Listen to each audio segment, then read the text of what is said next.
Hello, and welcome to Ideas with Diana.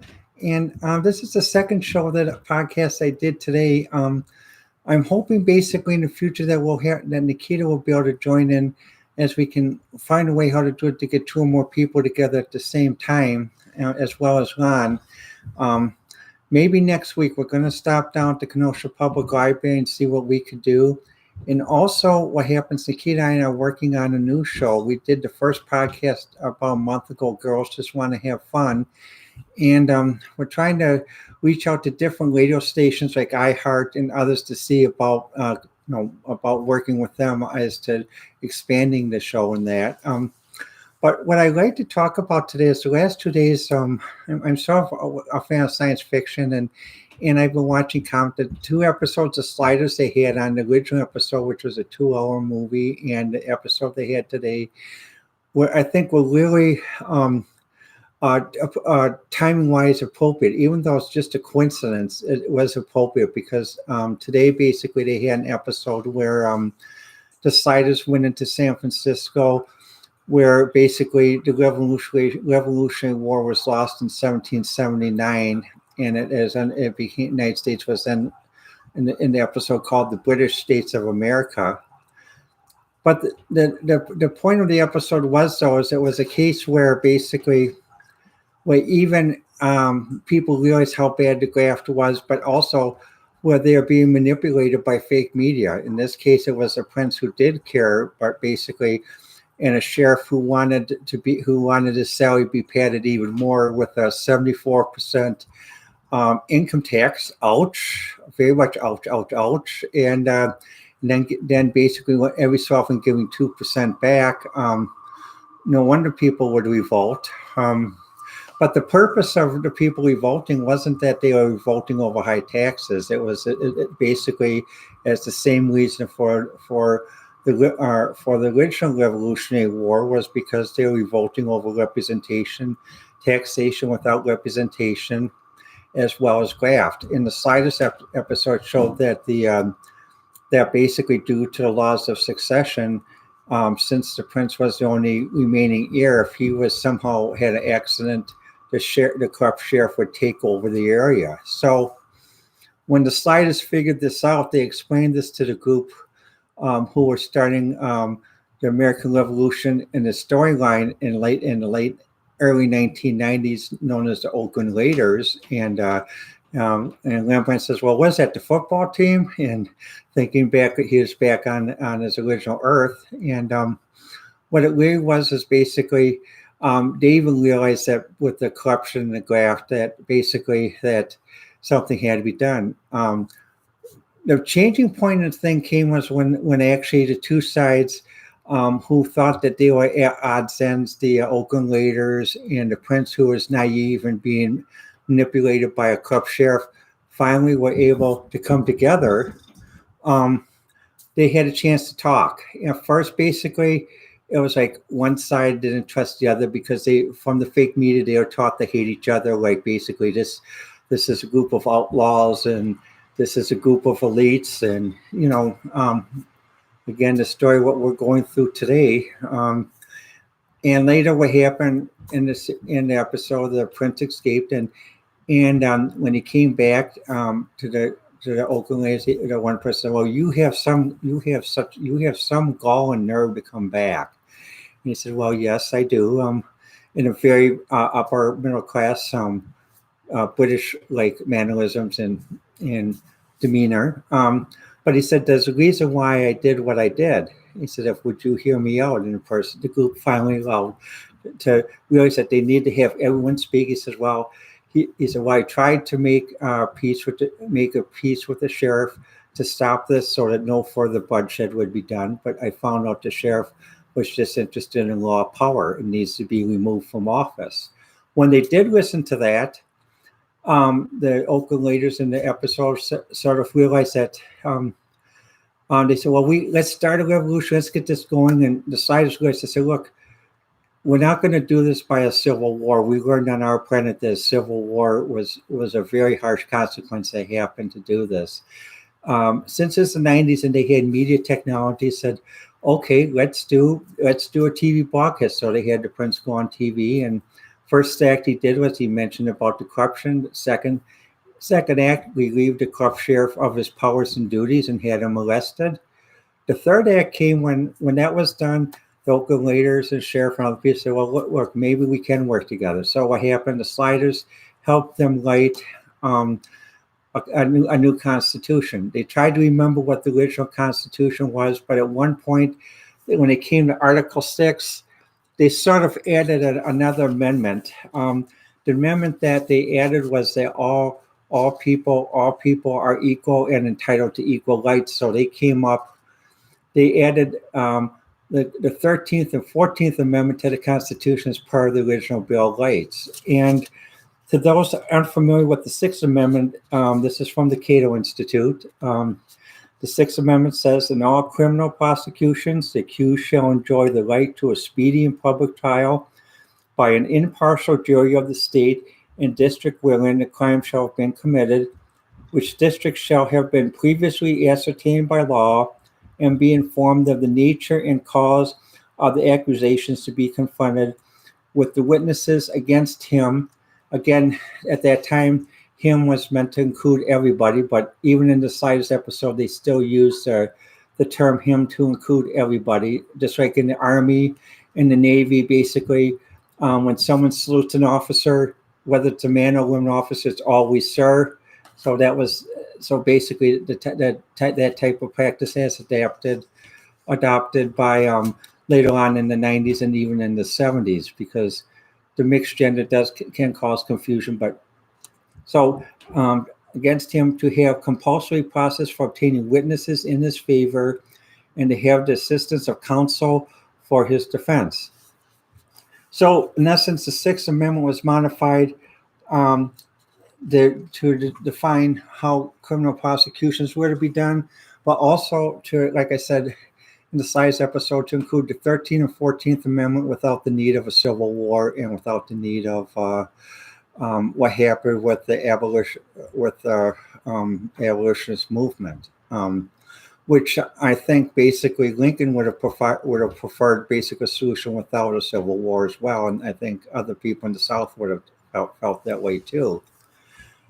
But my point is, so people say, science fiction is just science fiction, but science fiction does address social issues, and it addresses it so we can think of it that it's somewhat near, but also takes us away so we don't get so too close to it that we basically get pulled into the rhetoric and other stuff. Like some people ask me, like, what do you think of the Supreme Court nominee and how this is being done? Should we really do it this close to election or should we not?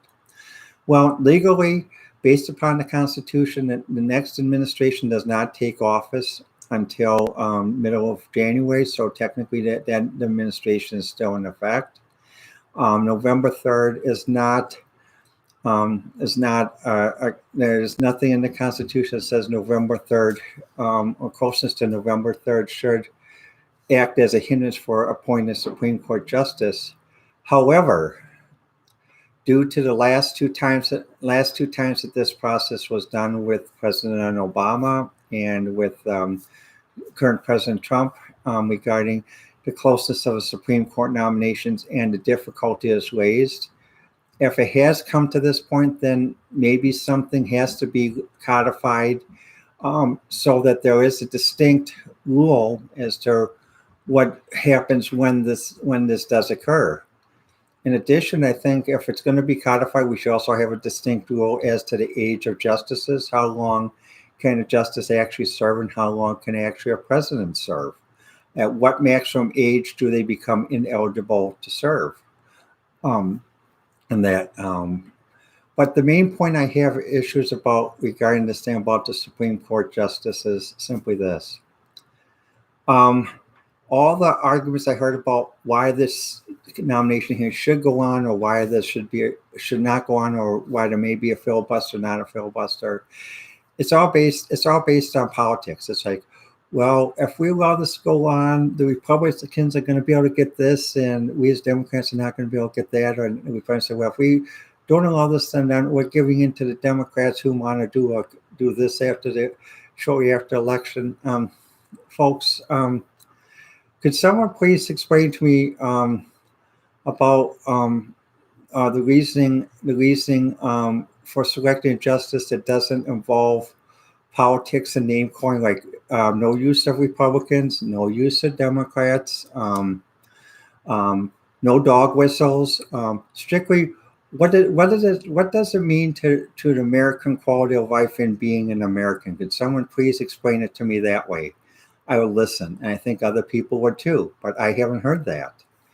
Now, getting on to the second episode of Sliders I saw yesterday. This was based on the first episode, which was a movie, and the movie talked about where Quinn developed a sliding device, and actually, for many people, it's similar to basically an old style cell phone like this. Now, this is an HP iPac.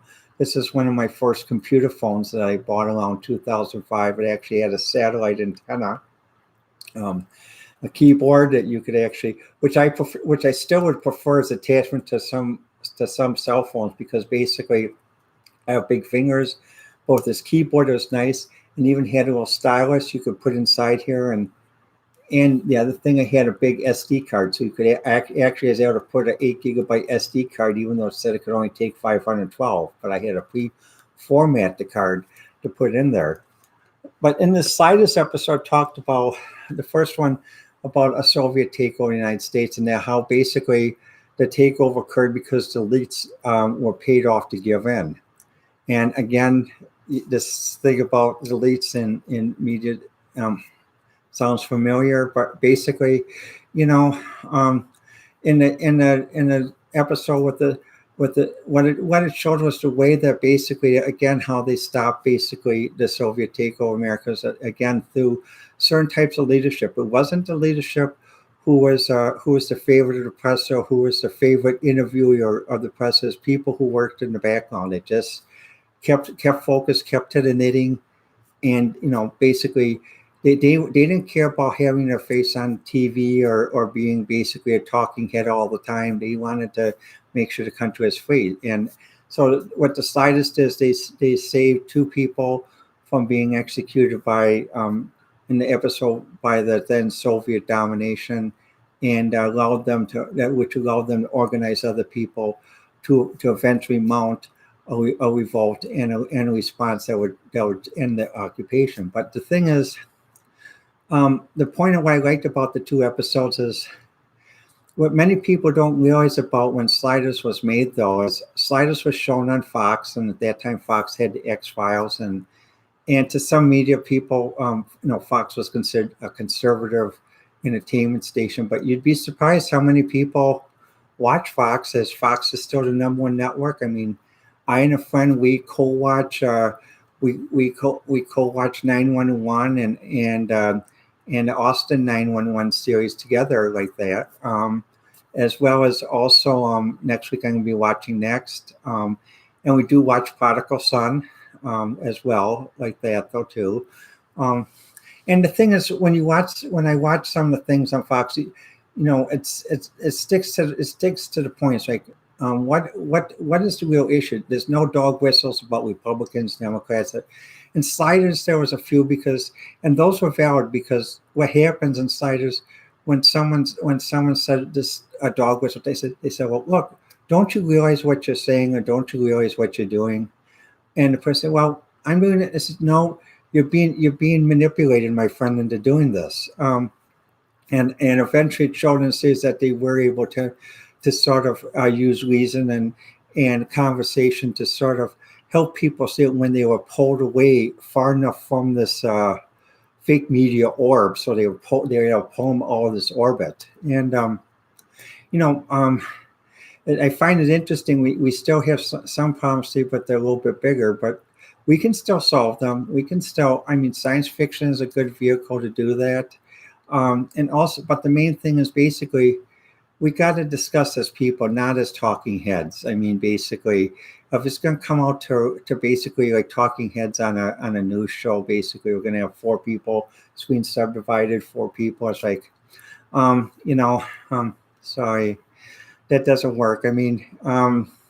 First thing is, I mean, really, we got to get meeting places open. We got to be allowed to have people in groups of more than one meet. Like for example, with this podcast, I was hoping by now that basically, Nikita and Lon would be able to join me and we'd be able to do like we did at the radio station, and even Matt as well, like that though too. But we still, and we've seen as a liberal city run by a liberal government, but still there's nothing. There's very strict rules on how many people can meet, and it's all done as they claim because of safety. But you know, um, there comes times that you gotta make a way for people to meet. I mean, basically, I'll try the public library again in Kenosha and try to see what we could do about getting a conference room.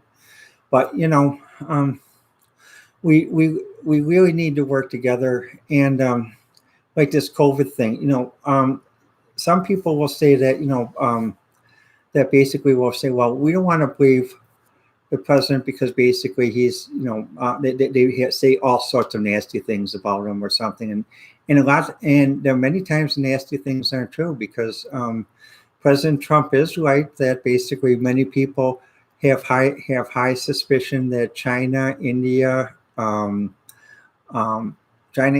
Pakistan, and some other countries are really not playing by the rules as far as releasing the numbers of COVID testing, and even some cases in the EU as well, that some diseases are being reclassified as something else when someone dies. Like that was mentioned like in the DW News report about India, and that one person was claimed that they died of a heart attack, but when the body was disposed as per protocols as someone who was infected with COVID-19.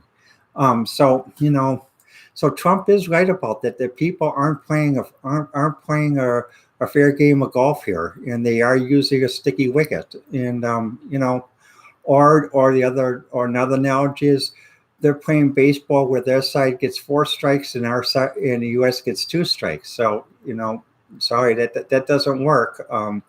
Even even people who have been through a poor education system will realize that they're being taken advantage of and snookered and lied to and manipulated. And the thing is, that's why I like about Sliders is that basically talks about these issues in a way that basically you can understand and can see it from a different perspective, but it's still the main issue. The thing is, though, to everyone, we got to stop the cat whistles, the dog whistles, the blue bait, the red bait, the blue chum, the red chum. This is, we got to start thinking as Americans. And as Americans, how do we solve problems? And the first step is saying, when you talk about a problem or solve a problem, you don't use the word Republican, you don't use the word Democrat, you don't use the word liberal, you don't use the word conservative, you don't use the word evangelical, you don't use the word atheist or non-religious. You talk strictly as per the Constitution, Declaration of Independence. And in those, there's no mention of Republican, Democrat, liberal, or anything else. And this was sent to me a few weeks ago, and I do keep it in my purse for reference. But there's another important point that even that Senator Dole mentioned, which was basically about where people say, well, why do people complain about if a government becomes too big? And it actually comes back to the 10th Amendment. The power is not delegated to the United States by the Constitution, nor prohibited by it to the states, are reserved to the states respectively or to the people.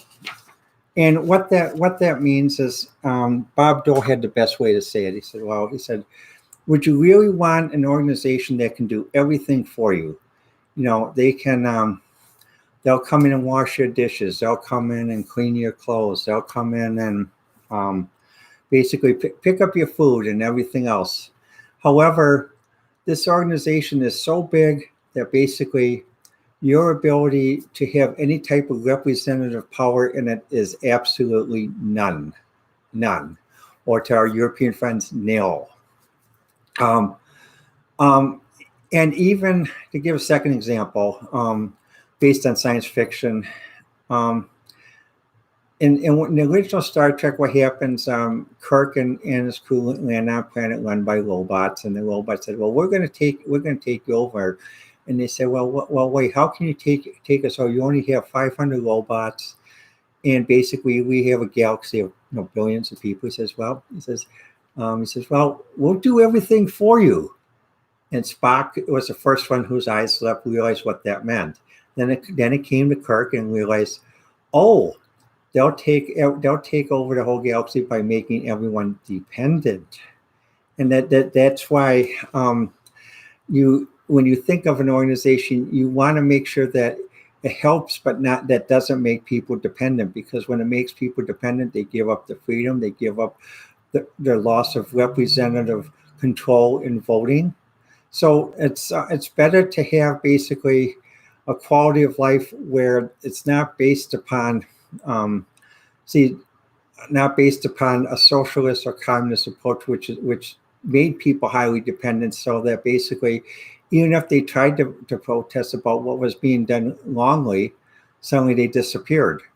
It's better to have a quality of life where you actually have people that have enough money, they have enough savings, that basically that they can request as little or as much help as they wish.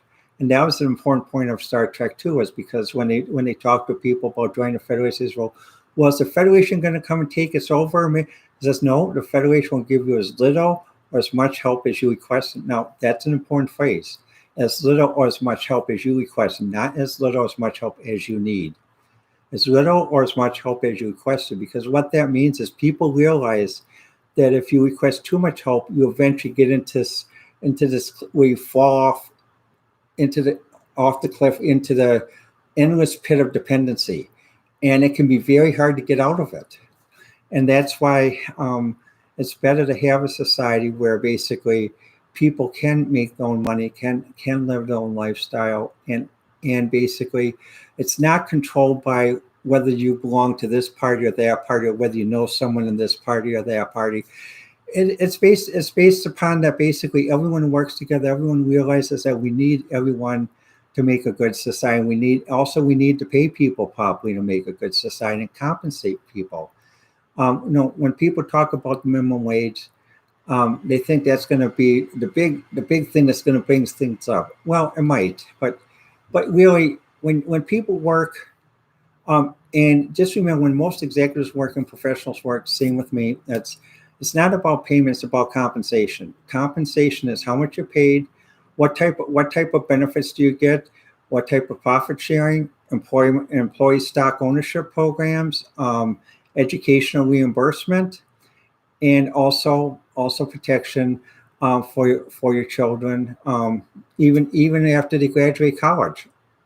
The thing is, though, all this thing about compensation has been sort of forgotten in the public school system and the college system, unless you go to certain private schools or certain private colleges. And it's just that we need to get back to that. The other thing we got to get back to is having people have a net positive savings rate, because right now, most people, a vast percentage of people have a net negative savings rate. I know I'm sounding like an economist, and part of my MBA was in economics. However, when you don't have a net positive savings rate, when you run into something, you're going to run short, or you have to pull from the credit card. But eventually, you max out the credit card, and then you start saying, well, okay, do we make the car payment a credit card payment? Do we make the car payment a house payment? Do we make the car payment an insurance payment? And I've seen many couples running into this even today, especially with this COVID-19 thing. So, the thing is, though, I mean, but the thing is, when people say, well, we're going to cancel this out, like, some people say, well, we want, maybe the cancel culture might even want to try to cancel this out too. But that doesn't help folks, because basically, not everything is negative. Basically, there's some good things, and it's like the Sliders episode show when they had to try to aid the new revolutionaries to free their United States, and they had to remember the the Bill of Rights, which is the first 10 amendments of the Constitution, as well as the Declaration of Independence. The sliders could only remember basically, let's take a quick look here. They could only remember up to the first 3 paragraphs of the Declaration of Independence, and just generally the first 5 amendments of the Constitution. And the 6th Amendment was the one where they actually added on about that everyone is to be treated equally and with equal rights, done about 70 years sooner than without having to have a civil war between the states. That's why you can't cancel things out, because even though there may be 1 or 2 phrases objectionable, you still have to have a written reference, because our memories are not perfect. Even like in modern history, we've had people that have written some very hateful literature, like even Mein Kampf. There are many libraries that still carry that, because basically the primary reason it's a historical book, and people you can refer to that just to see just how bad the hatred became in that. And it's if we went to the cancel culture about burning degenerate books or destroying degenerate art or destroying degenerate monuments or something, again, that's exactly the same thing the Nazis did. The Nazis, anything that didn't agree with their thought was considered degenerate. Books were burned, paintings were burned, shops were closed, and so back then they didn't call it cancel; they just called it degenerate. But when they call it cancel culture, when they do that stuff with the spray paint and the burning down buildings, they're doing exactly the same thing the Nazis do and did. And it makes one wonder whether someone from a Nazi group is training them, because it seems exactly the same type of tactics. That's why we got to work together, and we got to realize that you got to keep things in history, whether books, works of art, monuments, even if it's objectionable, because basically that does help benefit the past. And the way we learn from history is to acknowledge our history, the good and bad parts of our history. Yes, slavery did occur, and the 13th and 14th Amendment ended. But then also there was basically a period during Reconstruction where rights were circumvented. It took about beginning in the 1950s to get certain rights restricted. However, you cannot blame the current generation today for the sins of their forebears, because basically many people who are born today have not practiced the type of racism that does. But those who do, then go through the legal system. Don't do like the Nazis did with the broad stroke and say, well, nope, and use it as a way to force a power play. No, because that causes more animosity, more hatred. And that's why I like working with Legal Shield, because Legal Shield works by giving people the rights. They even have a 24-hour thing on their card that if someone's pulled over by a police officer, as long as they don't do anything stupid, again, as long as they don't do anything stupid, they can talk with the attorney, and the attorney can get them released without a cash bail and without being charged. But again, it's again not doing anything stupid. So basically, if an officer says give you a license and you're reaching for your purse, you tell the officer, I'm going for my licensing purse. You show the purse, you go slowly, you bring it out slowly where he can see it. And then what happens, you open again, you say, then what you do, you pull the license out, hand it to the officer. You do it very slow, nothing fast. So, we can solve a lot of these things, but, if we're going to do these cat calls, dog whistles, blue bait, red bait, blue chum, red chum, or basically where we had last night with the debate where the moderator actually made it that he was siding with one person debate and not being fair to the other. Where some people thought he wasn't being fair to the other. That's not going to work. And in terms of canceling the last two debates, my vote is no. We do the last two debates because basically part of it is we're not going to let an elite committee choose and decide who's the better leader and president. We need those two other debates so basically everyone in the United States can see for themselves and make a decision for themselves. Well, let me know what you think. I post the program on Twitter at Diana1A. Also, I posted on Twitter as well, Ideas with Diana. And I did add a new posting site, which is called Parler, PARLER.com. And it's under Diana K. You can see a site there that sort of has been identified as basically a conservative site. But basically, I believe in an open opinion and sharing and receiving points of view from different sides like that, though. By the next podcast, I'm hoping that we can have Nikita and Lon back. And I should know something about maybe sometime next week. Well, let me know what you think, and I'll see you in about 2 weeks or a little bit less.